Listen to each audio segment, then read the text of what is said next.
ఎప్పుడో 15 ఏళ్ల కిందట జూబ్లీ హిల్స్లో 25 లక్షలకు కొన్న భవనం ఇప్పుడు 50 కోట్లు పలుకుతున్న చంద్రబాబు లోకేష్ ఇద్దరు దాని విలువ ఇప్పటికీ 25 లక్షలని చెప్తున్నారు. 25 ఏళ్లు గడిచాక దాని విలువ 100 కోట్లు దాటినా ఈ ఇద్దరు తండ్రి కొడుకులు మాట తప్పరు. 25 లక్షలనే చెప్పిన మాటే చెప్తారు. అది చంద్రబాబు కుటుంబం అంటే.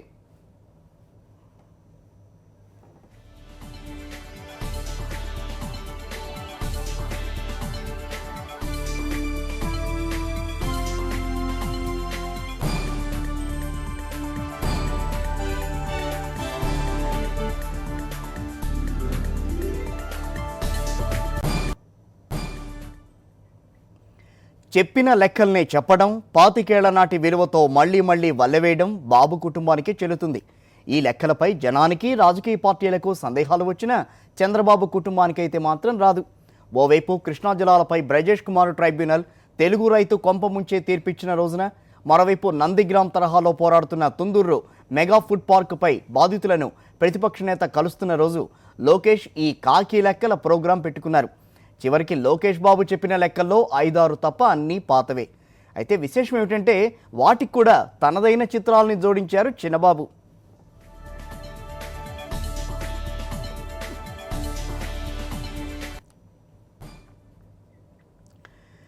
తండ్రి చంద్రబాబు ఆస్తుల్ని ప్రకటించిన నారా లోకేష్ నారావారిపల్లెలో దాదాపు ఎకరం స్థలంలో భవనం కడుతున్నామని చెప్పారు. దీన్ని కుటుంబం నుంచి వచ్చిన గిఫ్ట్గా పేర్కొన్నారు. గత లెక్కలతో పోలిస్తే జాబితాలో ఇది కొత్తగా చేరిన ఆస్తి. ఇంతకీ ఈ గిఫ్ట్ ఎవరిచ్చారన్నది లోకేష్ మాత్రం చెప్పలేదు. ఏడాది కిందటే కట్టిన ఈ భవనాన్ని గిఫ్ట్గా ఇచ్చింది ఎవరు? అప్పటికైతే చంద్రబాబు తల్లిదండ్రులు లేరు. చివరకు గిఫ్ట్ ఇచ్చింది భార్య భువనేశ్వర లేక లోకేషా? అందుకేనేమో దీని విలువను మాత్రం లోకేష్ చెప్పలేదు.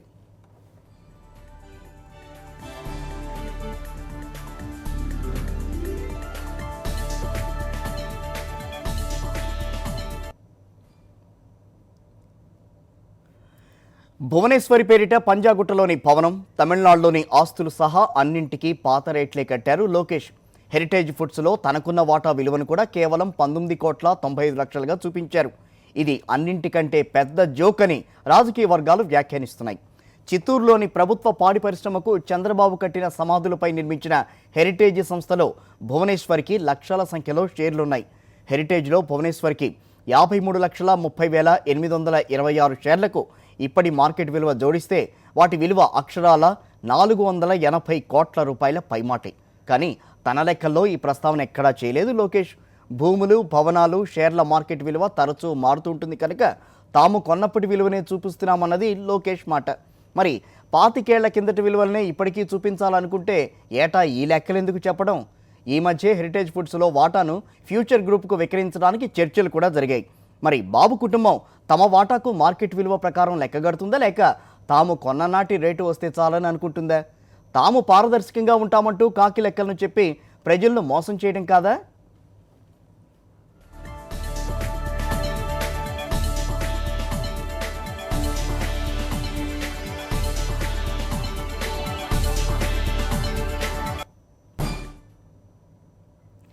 ఇక భువనేశ్వరి వద్దనున్న బంగారం, ఆభరణాలకు గతేడాది చెప్పిన విలువ 26,96,000. ఇప్పుడైతే 1,27,00,000గా చూపించారు. అయితే చిత్రం ఏమిటంటే గతేడాది తమ వద్ద 3 కేజీల 380 గ్రాముల బంగారం ఉందని చెప్పగా ఈసారి 3 కేజీల 519 గ్రాములని చెప్పారు. అంటే గత ఏడాదితో పోల్చితే భువనేశ్వరి వద్ద పెరిగిన బంగారం 139 గ్రాములే. కానీ విలువ మాత్రం ఏడాదిలో ₹1 కోటి పెరిగింది. మరి ఈ లెక్కల మహత్యం ఏంటో అర్థం చేసుకోవాల్సిందే.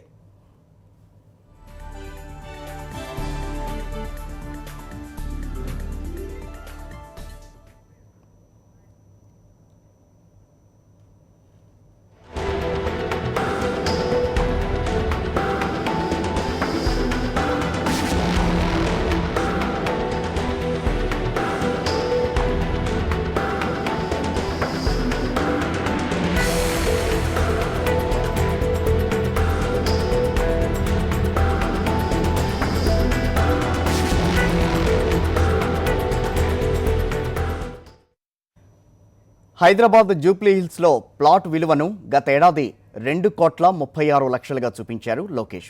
ఇప్పుడు స్వల్పంగా పెంచి 3,68,00,000 అని చెప్పారు. కొన్నప్పటి విలువనే చూపిస్తున్నామన్నప్పుడు ఇది ఎలా పెరిగింది? నోటికి వచ్చినట్టు చెప్పడమేనా ఆ లెక్క? మదీనాగూడలో 5 ఎకరాలని కొన్నానని 5 ఎకరాలు మాత్రం నానమ్మ నుంచి గిఫ్ట్గా వచ్చిందని లోకేష్ చెబుతూ ఉంటారు.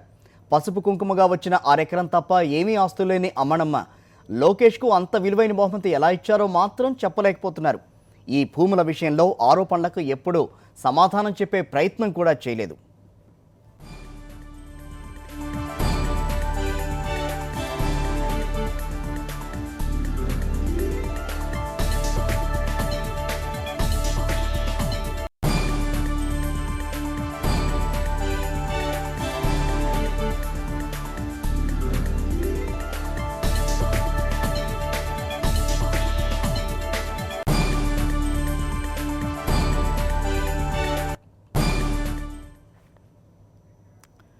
ఇక దేశ ఆర్థిక రాజధాని ముంబై శివార్లలో తనకున్న స్థలం విలువను 2-3 ఏళ్ల పాటు 58,69,000గానే చూపించారు లోకేష్. ఈ భూమిని ఈసారి విక్రయించినట్లున్నారు. అసలు ఎంతకు విక్రయించారు? కోట్ల విలువైన ఆ స్థలాన్ని 58 లక్షలకే అమ్మేశారా? ఇక హెరిటేజ్ ఫుడ్స్లో తనకున్న 23,66,400 షేర్ల విలువను 2,21,00,000గా చూపించారు. కానీ దాని అసలు విలువ అక్షరాల 212 కోట్ల రూపాయలు. అది చిన్నబాబు లెక్కంటే.